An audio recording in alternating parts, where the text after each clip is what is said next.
Okay. Good afternoon to all. We are starting the next session. I would like to invite Dr. Pratima ma'am as a co-person for this session. So it's my privilege to introduce the plenary lecture session of this national conference. Today, we are fortunate to have eminent speaker, Honorable Dr. G.D. Khedkar sir, Professor, Paul Hebert Center for the DNA Barcoding and Biodiversity Studies, Dr. Babasaheb Ambedkar Marathwada University, Chhatrapati Sambhajinagar, who will share valuable knowledge and the research perspective with us. Now, I would like to invite Dr. Pratima Pawar ma'am, Head Department of Zoology, Dada Patil Mahavidyalaya Karzat, to kindly introduce the plenary speaker, Honorable Dr. Khedkar sir. Over to you, ma'am.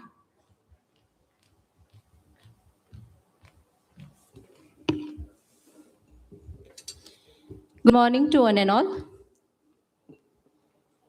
Okay. It's my privilege that I am here before you to introduce one of my inspirations. It gives me immense pleasure and honor to introduce our esteemed plenary speaker, Professor G.D. Khedkar sir, Paul Hubbard Center for DNA Barcoding and Biosystematic Studies, Dr. Babasaheb Ambedkar Marathwada University, Chhatrapati Sambhajinagar. Professor Khedkar sir is highly respected academician and an eminent researcher in the field of biological sciences, known for his remarkable contribution to research, higher education, and scientific achievement. With decades of dedicated service in teaching and research, he has played a pivotal role in nurturing young scientists and promoting a strong research culture. He has made significant contributions through his numerous research publications in reputed national and international journals, and his work has greatly enriched the understanding of biodiversity and related biological sciences. His academic excellence, insightful research, and commitment to scientific exploration has earned him recognition and respect within the scientific community. Sir's experience, wisdom, and vision continues to inspire students, researchers, and fellow academicians. We are truly privileged to have such a distinguished personality with us. His contribution to Indian zoological research is immense and has been through the research he's working on DNA, that is the molecular level, with great respect and admiration. I now invite our esteemed speaker, Professor Khedkar sir, to please deliver the plenary session. Thank you, ma'am. Thank you.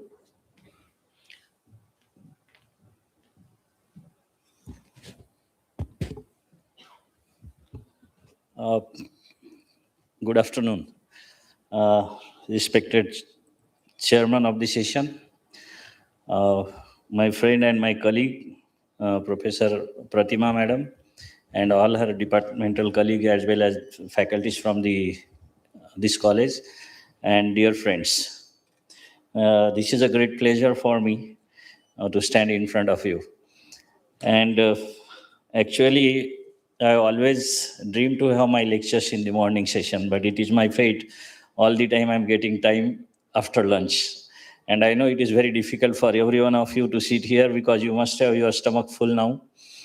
And then listening lecture may be very difficult. But I promise you, hardly I will take time up to 25 to 30 minutes at the most.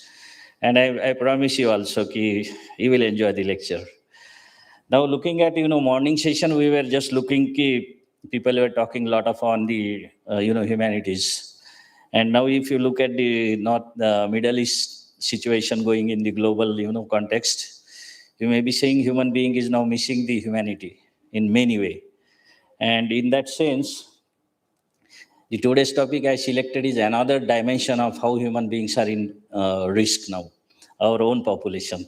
So one side people are playing with each other, and recently, just day before yesterday, I was inaugurating one session in conference session in mathematics. That time I was just discussing with one thing, a lot of missiles people have developed, and all these inventions, whatever you see, the weapons used in the war, they are mostly connected to mathematics, because mathematical calculations make everything possible. How to intercept, how to increase the speed, measure in Mach or something, no? All missiles or any type of bomb, how destruction happens. I was just that day I was asking ki if we don't know mathematics, so there would not be a war, because we may never be knowing how to prepare a weapon. But another side of science is like we are using mathematics or using the principles of mathematics. We have developed several drugs, several therapies, several machines to diagnose and to treat human beings. So one side, see how science is devastatingly, threatening the humanity or human life. But another side, simultaneously science is saving millions and billions of lives for many years from the past, and it will continue till the human race will be there. So it is a wise decision. We need to think very humanly, how to behave, how to go ahead, how to behave with our neighbors and friends, and in a global perspective, this should be very much considered. uh, and that sense, I congratulate college also having the fusion between humanities and science. So morning they talk about human dimensions, they talk about how our civilization and how we got developments. Now I am just having one another angle. Human race is really in danger in many ways. So that small story I want to narrate with you. Always I get confused, no, uh, looking at the students. So we need to have something which you can get inspired, and that's why morning while coming I change my subject and I choose something differently. You guys knowing one important thing, uh, whatever dimensions we are working now as a science student, science teacher, as a scientist, as a person who know the science humor, ultimate aim of every subject, every person who is educated, everyone's ultimate aim is to improve the human life. And additionally I can say ki even humanity also. So this should be the at the base of everything. But unfortunately, looking at the Middle East situation, this has not been seeing. But now I am talking about very important subject. The title I was mentioning, RIF means recurrent implantation failure. You must be knowing in Marathi, वांसपणा म्हणतो आपण महिलांमध्ये असणारा. So that subject I want to share with you, and it is a very important subject, since you can see like from 1960s almost 50% fertility in human being gone down from 1960. So how many years gone? Almost 46 years gone. So in this 46 years, we have reduced our fertility to 50%. One side, we are seeing population is increasing, but some statistics which are very realistic saying ki fertility crash been examined everywhere globally, not only in any single country, it is globally, this trend is going on. And if you look at that, another proof I can share with you, key IVF centers. If you look at the statistics of 2012 and before 2012, there were very few in India. Before 2012, there could be like 5 to 6 IVF center in India, and now this number has spontaneously increased. Globally, also you can see how many centers are coming now. Recent figures I have not added here, but that recent figure, you can see the map. Everything is, you can see the circles everywhere. So that means why IVF coming up? Reason, fertility is going down, and that's why the segment of society very intelligent, like a doctor community or like pathology something, they are starting IVF centers to treat the persons who are suffering with the infertility issue. Now, in infertility, there are many types of infertility, but specifically today I'm talking about infertility which is related to recurrent implantation failure. In this case, both partners, husband, wife, both are capable. Clinically, they don't have any issue. Means in clinical science, they are potential, wife and husband. And there is no reason there is a infertility. But in practice, these people don't get babies. And when they don't get babies, so what is the ultimate aim? There are so many consequences are associated with infertility. If you look at the infertility, usually we are having 4 type of infertility portfolio. Anywhere you go globally, these are the 4 type of infertility portfolio, like female, male, mixed infertility, and unexplained infertility. So unexplained infertility, we are calling it as a recurrent implantation failure. Almost 20% people suffering with uh, uh, unexplained infertility, or it is called a recurrent implantation failure. Are you understanding me? My voice is clear. My speed also. So if anyone want to ask me, or if you don't get something, you can interrupt me. I will love to answer your query, and it is on the time when you got a question, you can raise your hand and ask me question. So don't wait. My lecture will be completed. Thank you. If you must be knowing, in society, infertility renders a emotional and psychological distress to the couples. One normal person can never understand the psychological pressure such couples are, what type of pressure such couples are carrying. They are so much distressed people, and they usually they restrict themselves in going to public or social programs also. So the social gatherings also such couples avoid, because people ask all the time, ki, when we will have babies. Sometimes they ask question, why it is too much delayed, like so many questions, and they distress them like anything. And then they can have psychological, then many things happens. But simultaneously, one important thing which is making them infertile, there are 2 3 factors very important. Psychological factors, already I told you.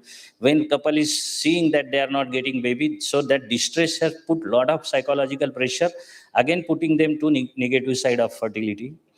Then physiological, genetic, environmental, social factors, all these factors are contributing to the infertility. But in addition to that, if you look, there are many factors, like male related factor, female related factor, embryonic factors, in vitro, like protocol failures. So several things are happening. If you look at the female, you can see nowadays people are getting late married. You must be knowing, female is like having bank of ohm. That number of ohm for her life are fixed. It is not like any numbers of ohm they can have. Like in males, the sperm number is not restricted, but in females, the ohm number is, or egg number is fixed. So that number, with your life cycle, it will go on wasting. So every time you are wasting, like we are spending money, like you are spending the eggs as your age go on growing. And that's why we need to be very careful. There is a specific age for getting the baby.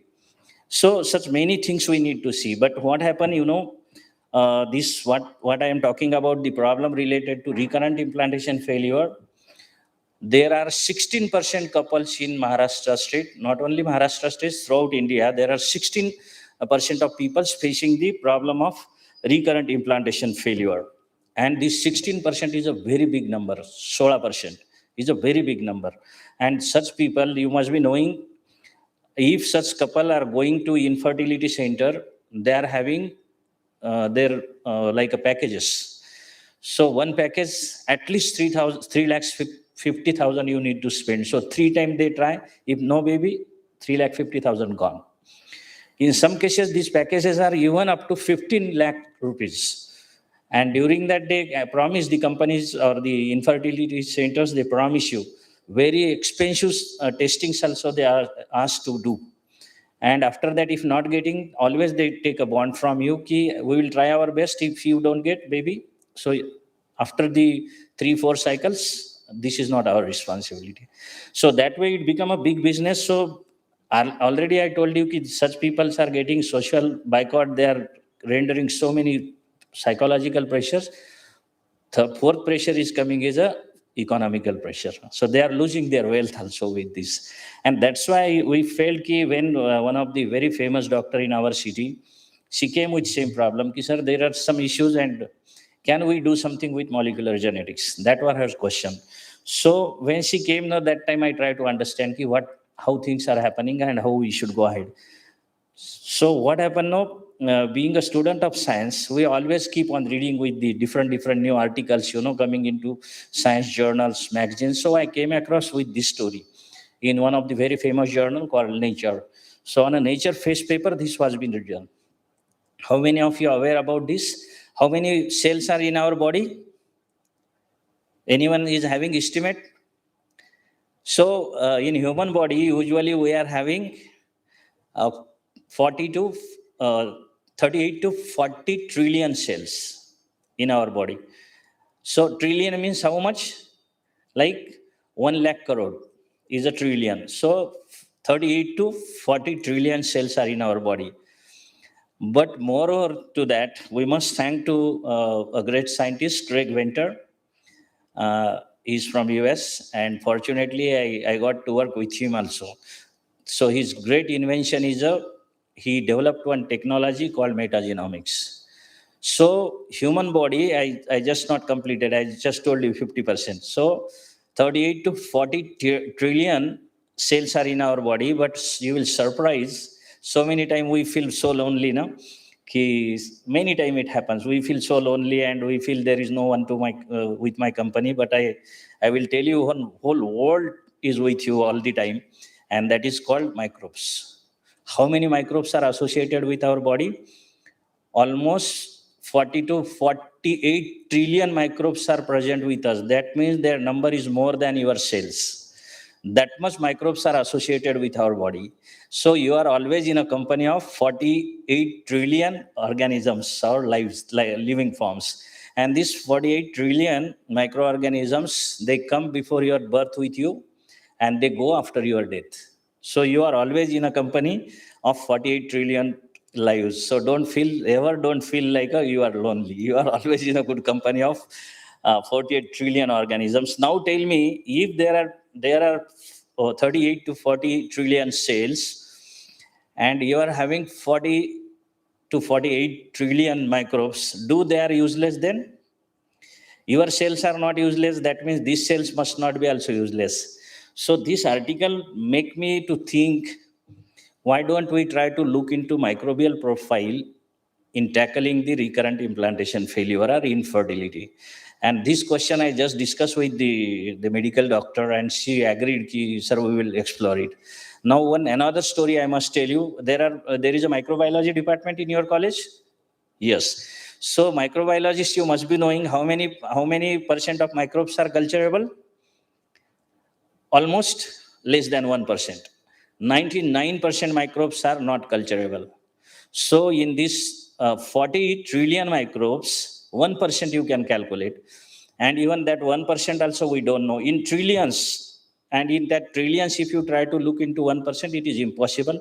So in that also, our understanding is less than 0.0001. 3 times 0 you put after point. That much is our understanding about microbes. Why don't we look into microbes? Because remaining 99.990 microbes are non-culturable.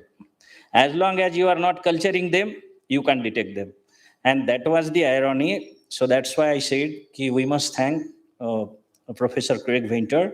He developed a method to identify such microbes which are non-culturable. And the method he defined is a metagenomics. So what happened during that time when we discussed this idea? It was an idea of 2016, 17, 18.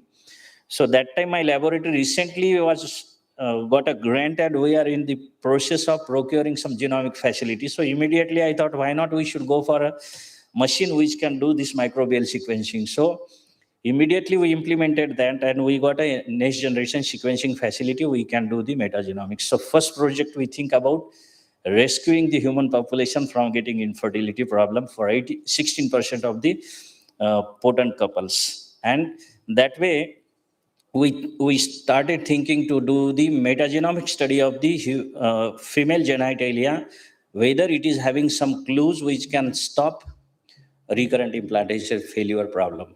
If you look at the human body, every organ, there are specific bacteria, they are staying only in that region. So our whole body is hosting different microbes throughout, and that culture or that microorganisms remain there throughout your life, and that etiology also go on changing with your age. And that's why I felt key most potential age for the fertility, why don't it be targeted and recognize what type of differences we found between the fertile and infertile couples. And that way we plan this study very systematically, taking a lot of doctors with us, and our whole team has investigated this small story. So we started doing the profiling for the genital samples from the infertile as well as the fertile females. We took all type of clinical data from both control and the experimental. Experimental means infertile. So we took all these samples, almost 52 couples we involved in our experimentation. Following all ethical norms, we undertook this study. Is this okay up to now? You understood what I am saying? Are you understanding what topic I am dealing now? So then our purpose is to not only look at the what differences we got, but how we can deliver a solution for treating infertile couples. So this was like a very simple experimental design we did, very simple pathway we targeted. So one thing was to create swab samples from the such infertile females as well as successful, and then we characterize them using the metagenomic procedure, and through that we can have like a read then bioinformatic treatments for the all samples or analysis of bioinformatic procedures, and then we could able to find out what are the OTOs. OTOs means operational taxonomic units, means what bacteria are there and what bacteria are not there. So with both the groups, and that way we try to prepare both the groups. One is a control, another is a experimental, and then using this we could able to create a very beautiful data. Just you can see these are the two groups. One you can see positive means they are getting babies on your left hand side, and on right hand side you can see which are facing the problems. So you can clearly see the differences between the microbial communities. This is a graphical representation, but many further studies we did for this. You can see here also different genitalia region we used, here control and experimentation we did. Similarly, we can look into another regions also, and then we can look into the null hypothesis. I mean, do some bacteria don't have any role, or some bacteria really are affecting that or not? So there also we got a very clear image, very clear groups of differences. And not only visually they are different, but after metagenomic analysis, whatever data we analyzed on all type of statistical confirmations, everywhere we got a very nice confirmation. You can see here also. One side is a failure, one side is a successful. So likewise, we got this different type of analysis, and then we did a statistical significance of this study. We are having one control, one is a experimental, and another is like a null. Means in some cases, some microbes are present there, but they don't have anything to do with infertility. One side, the microbes are present, they are definitely having something to do with the implantation failure. Another side, it is they are there to help the implantation successful. So these are three groups we got, and these three analysis you can see in successful as well as in the failure cases. Very nice discrimination. Usually in biological sciences, your data usually this much clear distinction you can't see in many cases. But fortunately in metagenomics, since our runs were repeatedly, we did to very high depth. Sometime our sequencing depth was 500, 1000 also. 1000 means one organism genome we sequenced 1000 times to minimize the error. And that's why using this huge data analysis, we could be able to have very clear distinction. And then just this analysis was last for almost 16 months. Just analysis, because the computer systems, once we are turning on, that was going for sometime 3 months continuously together. No interference with computer, no power failure, and no playing with that, because if you try to play something, then it will hang up and everything go off. So likewise, all this analysis been conducted for over 16 months, and the result of this 16 months is a very clear cut distinction between implantation success and implantation failure. So you can see all type of analyses are very much confirmatory, means we did all statistical significance to the lowest p-values, and they confirmed everywhere that there are three groups. One is making the failure in implantation, one is making the success in implantation, and one don't have role at all. So that confirmation, because finally we are dealing with human life. And that's why there should not be any chance to have little skewed data. And to have these confirmations or sequencing length and all experimental protocols been very carefully carried out throughout. So all this data, when we got at the end, everything is confirmed, and then finally we conclude with one very important thing. In total, we got 31 groups of microbes associated with human genitalia, female. And in this, like 31 groups, we found 5 groups which are totally linked with implantation failure. Means if that bacteria would not be there, or that microbe group would not be there, there would be a successful implantation. And that what we are talking at a implantation failure, what we are talking it as a recurrent implantation failure, or sometime we are calling it as infertility, that was totally linked with these 5 groups of microbial groups. And that five groups are deadly interfering with the implantation. And when we recognize this data, immediately we rush to the hospital. And then to eliminate this, we are having some very specific preparation of some, you must be knowing, microbial consortia been prepared, and that solution we created for a microbial consortia which can restrict the unwanted bacteria from the genitalia sites. And then that probiotic, that is a topical probiotic, first time we developed. And that topical probiotic, when it has been treated for few months, that will eliminate the unwanted bacteria and implantation failure can be enhanced. Surprise thing I will tell you, ki when doctors were treating with that, sometime accidentally also such in unwanted bacteria getting infected, when usually such type of females are going for inspection to the doctor, sometime they are getting even infected in the hospitals with lady doctors or your gynecologist. So if such type of small care has been taken, even 6% enhancement was possible without doing our probiotic preparations. So unexpected thing, people don't believe even such type of 6% improvement, but when such type of treatments been applied, we are having chances to eliminate up to 12% implantation failure. Means such people are having guarantee to get the baby. Now, with this few things, we reached at one conclusion: that there are certain bacteria which are related to failure. If we could able to eliminate them, there are possibilities that implantation failure can be treated. And this one very good message out of very big study for almost like 5 years we continued, because every time you need to look at the patients, their age, then such type of patient coming to hospital and acceptance to participate into study. So all these things are very difficult to convince people usually.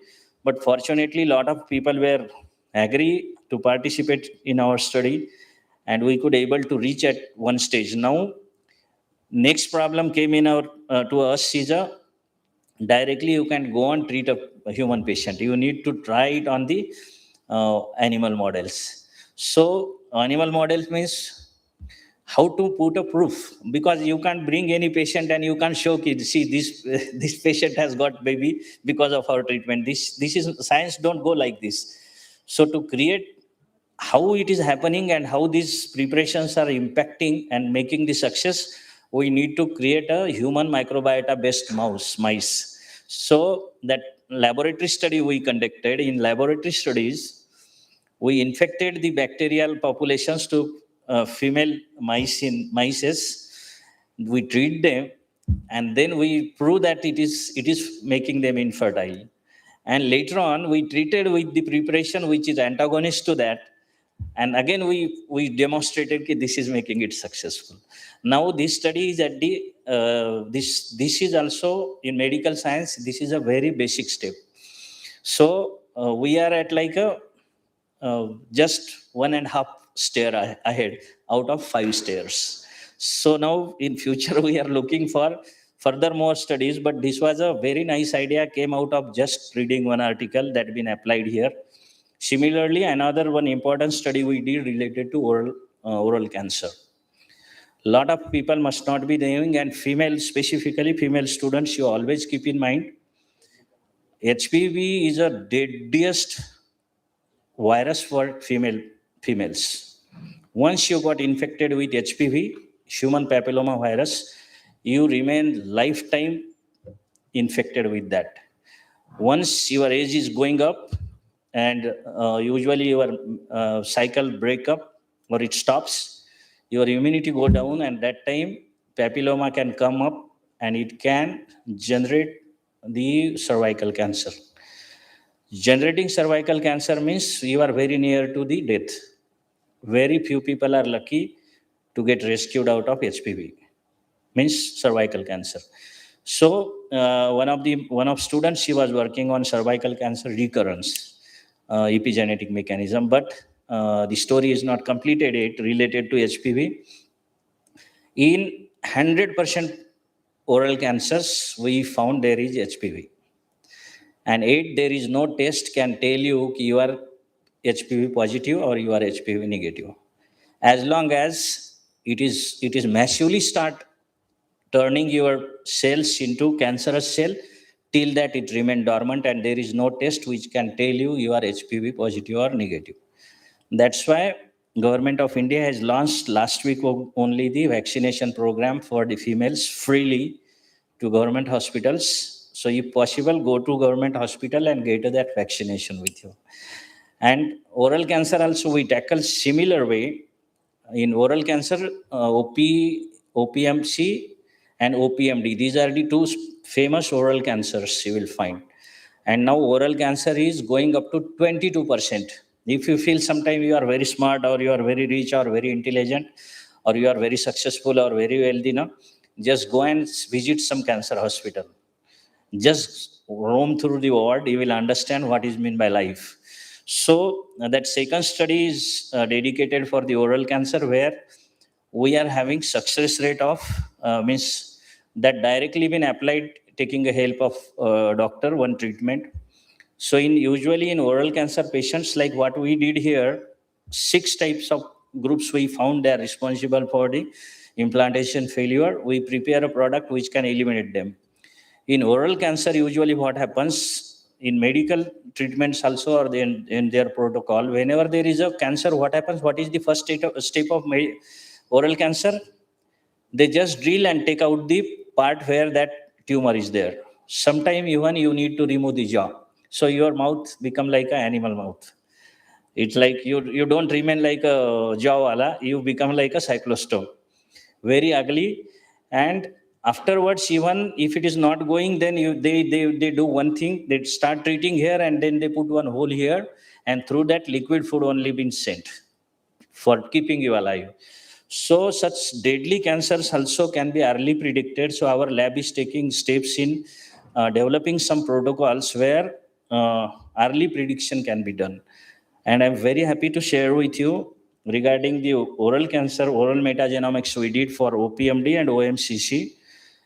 At least 6 months to 12 months before we can detect one is at the threat of papilloma and papilloma leading oral tumor. So these two stories I just want to share with you. If you are having some questions, you can ask me. Thank you very much. And I must thank Pratima Madam for giving me this opportunity to come over here and share a little research that happened and going on in my laboratory. I must tell you one important thing about our laboratory. Paul Ebert Center for DNA Barcoding and Biodiversity Studies is one of the very nice laboratory or one research center we established in Bamu University, which is leading the molecular biology related works. And we are giving opportunities to whoever is coming as a student or even a citizen. So several projects we are running. And very important thing, I must have your DNA in my laboratory, some of you at least, because during COVID-19, we were testing your samples from this region. My laboratory has did a biggest testing service, and your district was also assigned to our laboratory. When your positivity was not controlling. That time whole samples coming to my laboratory, and we contributed in contributing the COVID-19 infections in your district. So thank you very much. If you are having some questions, you can ask me. Otherwise, I will stop. Thank you. Thank you, sir, for such an enlightening and insightful plenary lecture. Your valuable thoughts and research perspectives have truly enriched our understanding of the subject. At this moment, we would like to begin a short interactive question answer session. Participants may kindly raise their hands if they have any question. Yes, Yes. Mike आहे एखादं cordless? कोणतरी cordless mike द्या ना त्यांना. समोर आला तरी चालेल, otherwise you can come and talk.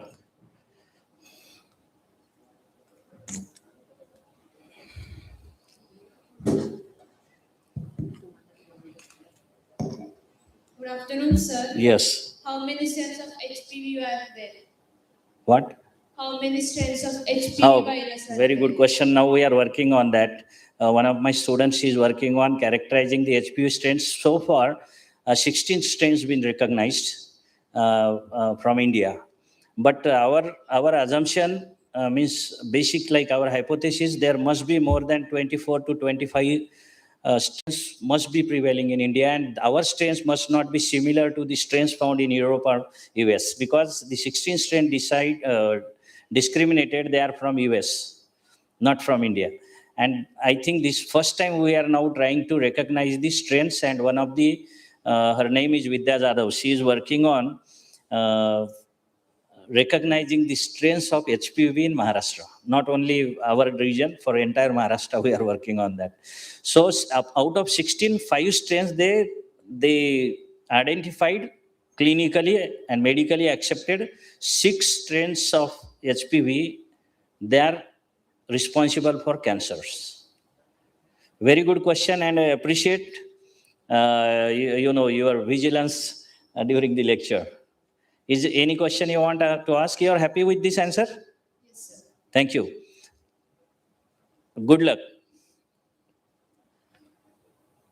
Thank you, sir, for your clear and thoughtful response to the question. May I now request Honorable Chairperson Dr. Pandit sir to express his valuable remarks on the plenary lecture and conclude this session.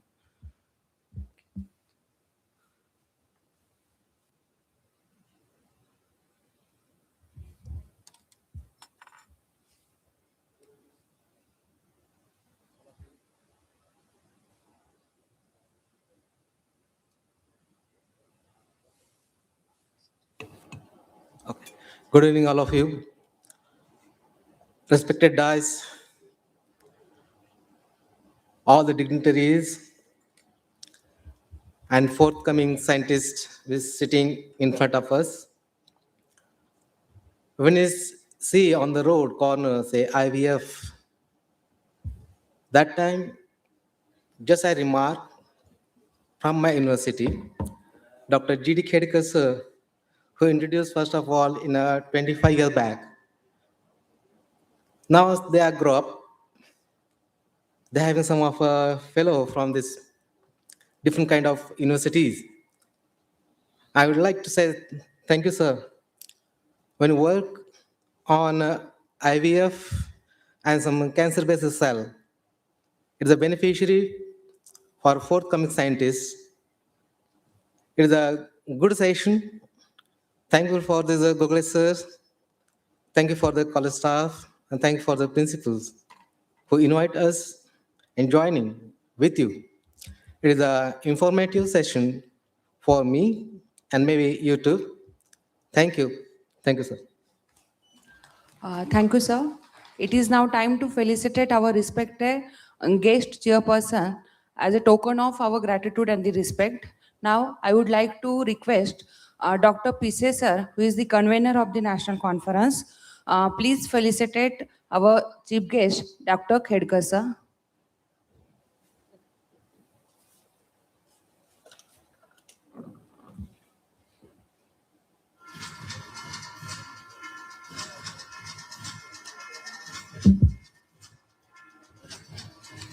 Now I would request Dr. Paisa, who is the coordinator of ऐकूयाशी Dada Patil महाविद्यालय to felicitate the Pandit sir. Please sir.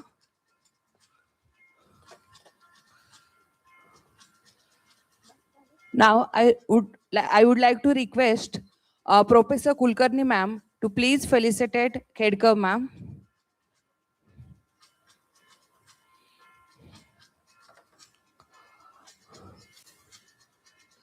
Thank you ma'am. Now I request Dr. Pritesh Gugay sir, Department of Zoology, to propose the vote of thanks for this session.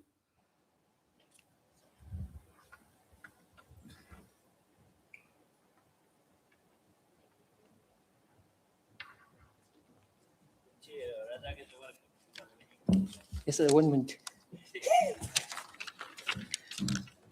Good evening, all. Respected dignitaries on the dais, estimated speakers, distinguishing delegates, and dear participants. On the behalf of organizing committee, it's my great privilege to propose the vote of thanks for this session. First, I express our heartfelt gratitude to the Professor G.D. Khedkar sir for delivering such a inspiring plenary section. Your valuable thoughts, profound knowledge, and rich experience have truly enriched this session and provided us with new perspective in the field of biological science. We are sincerely thankful for your time and for sharing your expertise with us. Thank you very much, sir.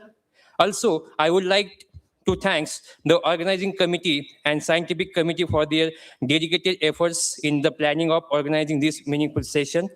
My sincere thanks are also extended to my delegates, researchers, and the students whose presence and active participation have made this session lively and intellectually simultaneously. Lastly, I thanks the technical team and volunteers of their support in ensuring the smooth conduct of this session.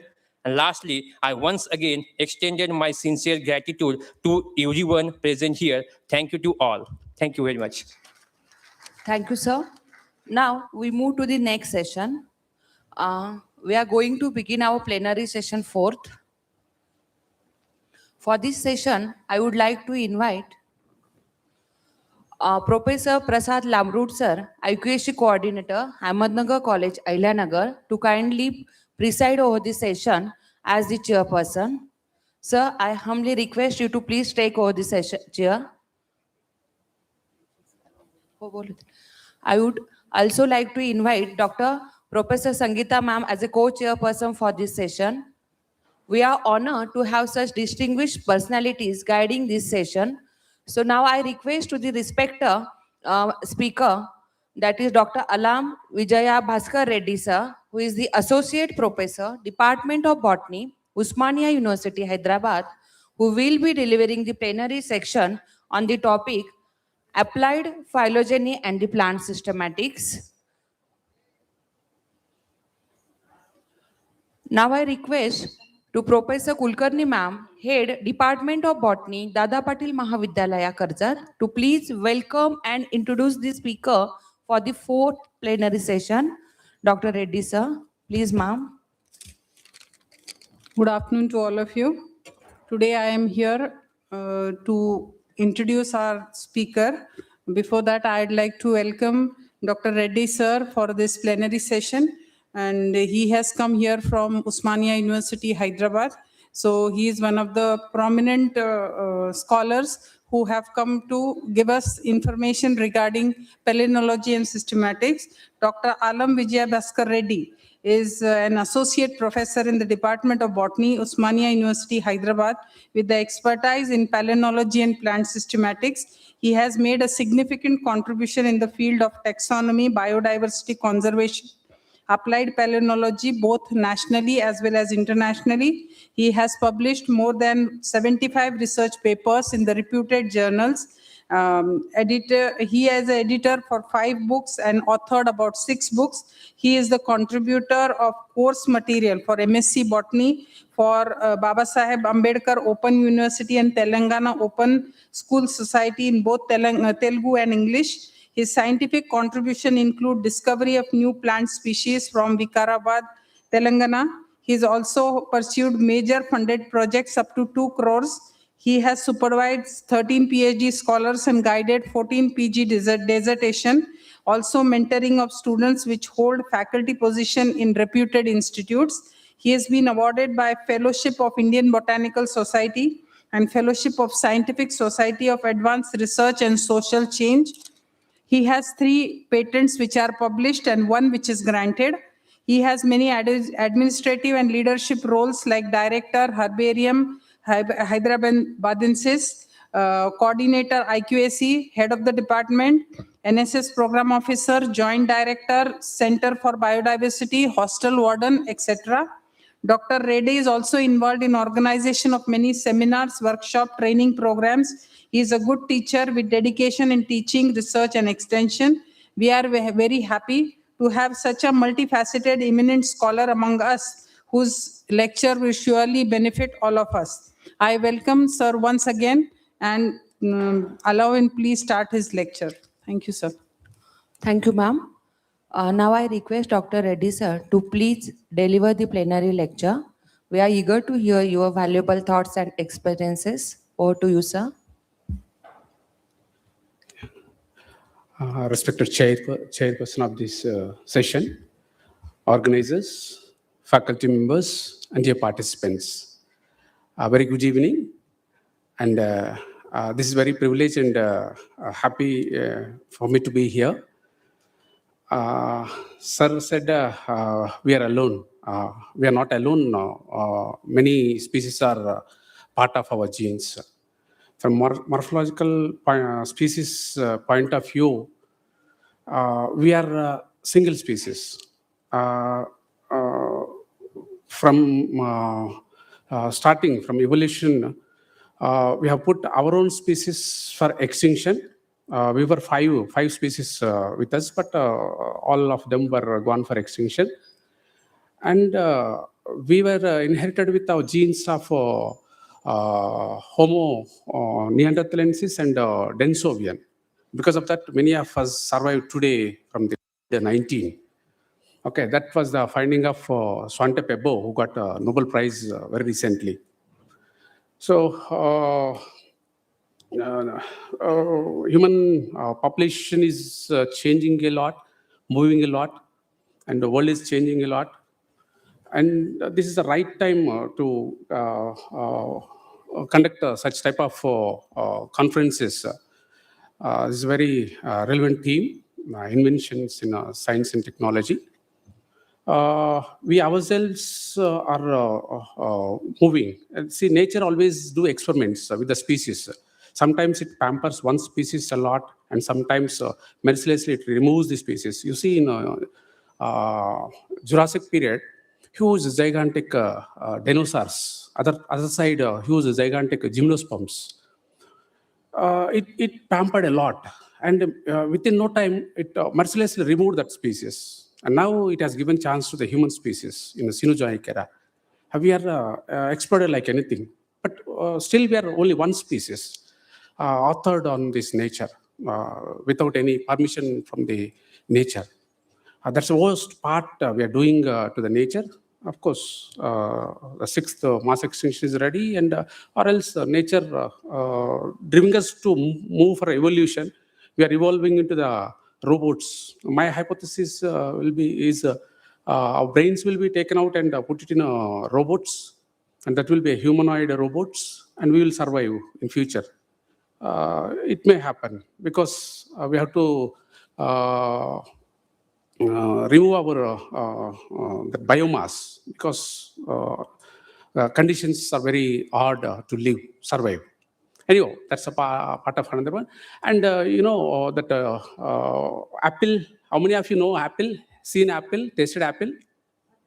Many? Just bear me with half an hour. Bear with me half an hour. I'll conclude this. Many times apple was fallen before Newton and after Newton. But only Newton has seen a question on that and why it has fallen down.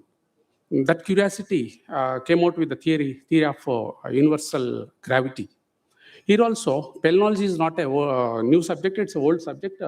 It was 1944, it was came out with the idea of Hayden Williams. And we have seen it as a question, and we have come out with a new application in this paleontology, that's Paraga many times in science, you see words, amalgamation of either Latin or Greek. But we have used first time Sanskrit words. That's a paraga means pollen grain, and manjari means the designs. We have used the designs in textile industry. That's a new innovation. We have extended these morphological features to make many designs and that are being used in textile. Next slide changer. Can I have that? Yeah, please move. Yeah, these are all very teeny organisms. Many times, palynology means you have a notion that it's only of pollen and spores, but it is not a pollen and spores. It is of dinoflagellates, architects. Please move to the next. Yeah, microthyraceous ascostromata. Can you give me that slide changer? Okay, please move. Yeah. So tintinids, these are very beautiful organisms, you see. There is one lorica, that's the outer shell part, that's like a bell-like structure, and inside that organism lives. And the leaves, once that dies, and it leaves that part on the floor of the ocean, they're not earrings. Next. They're all organisms, skeletons. Next. These are all radiolaria and or else radiozoa. Just the size is 0.1 to 0.2 millimeters. See these beautiful skeletons of the radiolarians. We have used these all structures in making up the designs, textiles. Next. Move to the next. Next. Go back. So these are not photographs of jewelry shop. These are all organisms, diatoms and radiolarians. I must thank the people who made all these available online. I've used their slides here. Next. And many times we focus mainly on spore and pollen. Spore is nothing but it's produced by the lower plants up to Bryophyta, Thallophyta, Bryophyta, and up to Pteridophyta. And whereas the pollen is produced by the Spermatophyta. And main purpose of the pollen grain is to fertilize the ovule.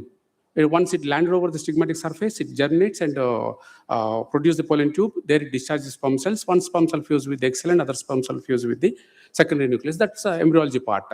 And my part is, as a palynologist, I look only the outer part layer, outermost layer, that's exile. So there are various branches of palynology, palynology, where fossil pollen, because of the exile part, outermost part, it is made up of a sporopollenin. There is a very tough rigid layer which can sustain even of biological, physical and chemical reactions that cannot destroy that. So they remain long period in fossil form. So with that, we can reconstruct the paleo environmental conditions, and based on that paleoclimatic conditions also we can guess. And other one is aeropalynology. This room is not free of the spore and pollen. It's full of spores and pollen. If you put a bread here, after tomorrow or 2-3 days after, you can see a growth of mycelia there. That means spores are omnipresent. Everywhere they are. So the study of all these pollen and spores present in the atmosphere, and they cause different types of allergies in human beings. That's part of aeropalynology. And mesopalynology is a study of pollen in honey samples. With the honey samples, you can find the botanical source and as well as the geographical source of the honeybees. We can apply that metagenomics, what Sir was telling about. Once we apply, at a time we can take out the we can recognize all the pollen grains at a time, and we can identify the geographical and botanical source. And last one is the Paragamanjari. We have added another application for this. So these are the characters generally we use in paleotaxonomy. Taxonomy is nothing but identification, nomenclature, and classification. Identification is the first and foremost step of the taxonomy, where if identification goes wrong, everything goes wrong. Identification is a very, very important part of the taxonomy. So identification can be done by the morphology or embryology or palynology, and we are using palynology. These are the characters we use generally. So this is the once pollen is uh, designed through the meiosis. Four pollen grains are united in the tetrad form. There we can see the polarity of that. Every pollen has two poles. One is proximal and other one is a. Thank you. Yeah.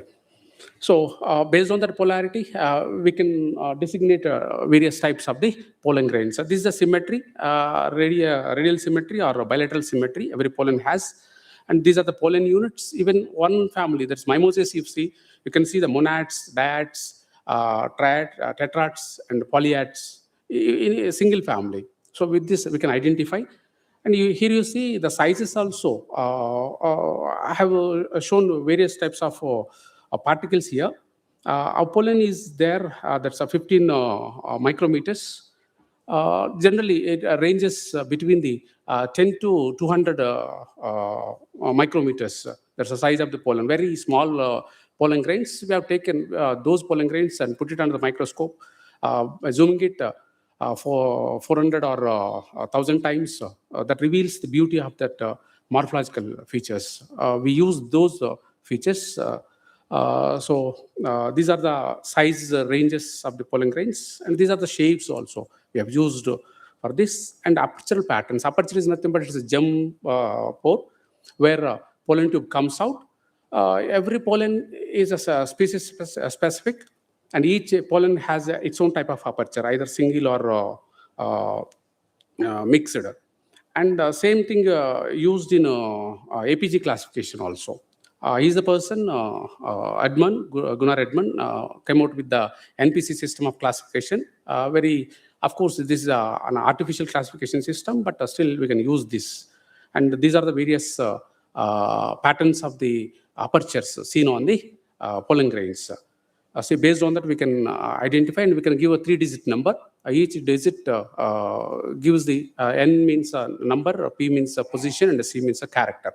What type of character, where the position, what's the number. So exine is another part. We mainly focus on this, the outermost layer, which is made up of a sporopollen. And of course, it has also some proteins that are allergic in nature that shows the of course, everyone is not susceptible. People can have such allergies. So this is the exine categorization of the Edmond view and Fagery-Iverson view. This angiosperm pollen has very critical exine patterns. So very beautiful ornamentation patterns it creates. These are all various patterns. So you see, this is the APG classification where basal angiosperms comes with the that monoaperturate condition, and monocots are also having that monoaperturate condition, either monocolpate or monosulcate or monoporate condition. Whereas eudicots, they have the tricolpate or a tricolporate condition. So this is in gymnosperms, Psychedopsida, Nitopsida, Coniferopsida, and here you see Coniferopsida is having the winged pollen grains.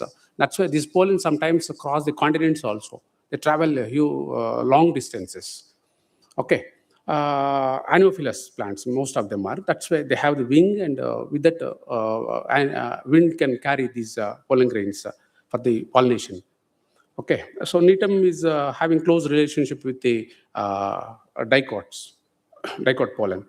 Here are the various dicot pollen grains, and these are the monocot pollen grains. And this is our work, Paragamanjari. Already I told you, Sanskrit words, amalgamation. This is Paraga means pollen and Manjari means design. She's our MSc student. I've given this work to her as a part of her project. So she collected various pollen grains from our own environments and did a astrolysis technique. This is astrolysis technique where we can remove the inner contents of the pollen grain, because our interest is only on the outer surface, not inner contents. So once you remove the inner contents, you can see the outer layers and all, patterns and all. So we have used these are the left side, these are the light microscopy photo micrographs, and right side they are all SEM photographs we have taken from the pollen database we have used for this work. And we have used different methods and some IBS Paintex and CAD software also to analyze all these. This is IBS Paintex to image tracing and pattern enhancement and color plate selection and all this. We have used this. And CAD also we have used to design that integration of that designs and the pattern repeats. And in textiles, we use various layouts. Part of that we use this, and we made that.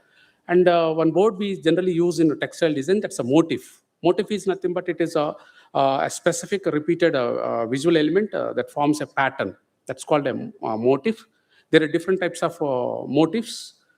These are all the motifs so far used. That's the geometric motifs, floral motifs, animal motifs, abstract motifs, cultural motifs.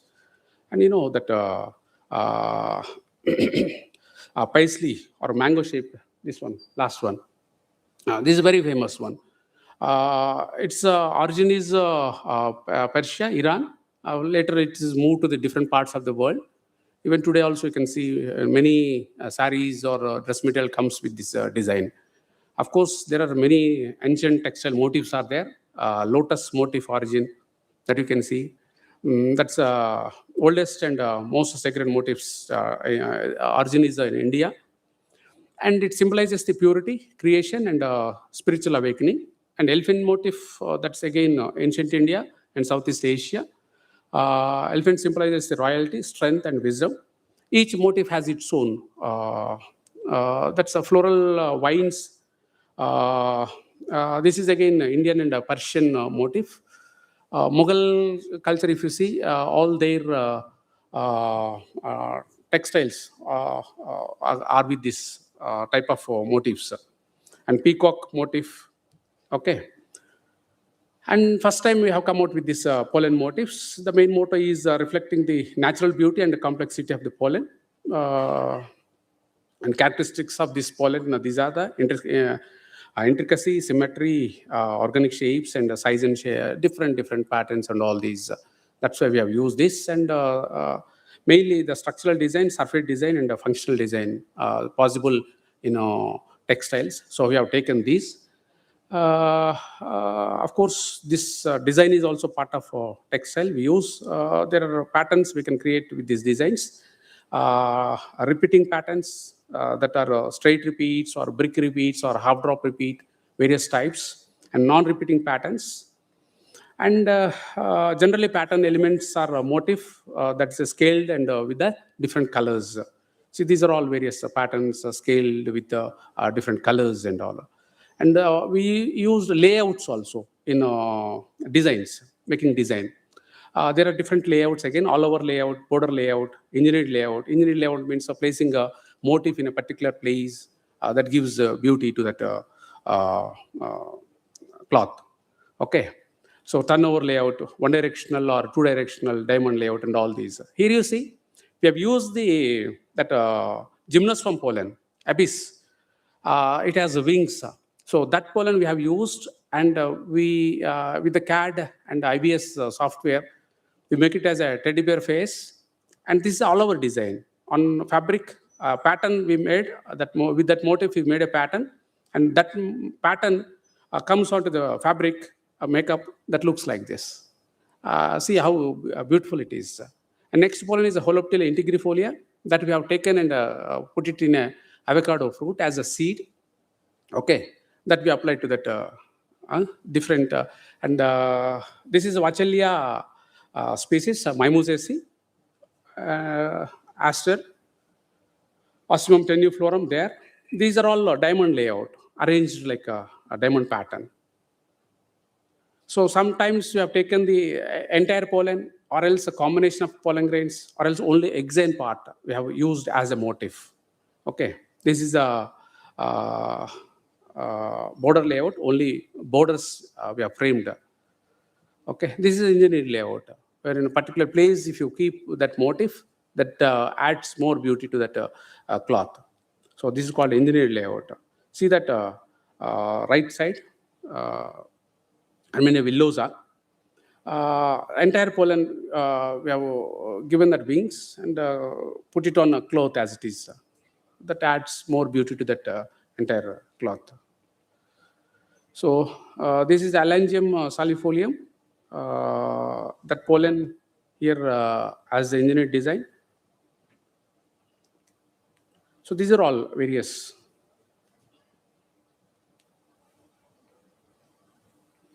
Yeah. So this is a gradation layout. Repeated that citrus arentifolia. Above one is indigofera. That pollen, we have repeated it and we made different patterns. This is a half drop layout. So Vachellia nilotica right side, polyad. This is a once that polyad is placed in different portions and that structure adds more creative, looks more creative and that's Azadirachta indica right side. With that one directional layout, all goes with one direction. This is called one directional layout. This is the turnover layout. So we have applied for a patent and 7th August 2025, we have granted a patent from the Government of India.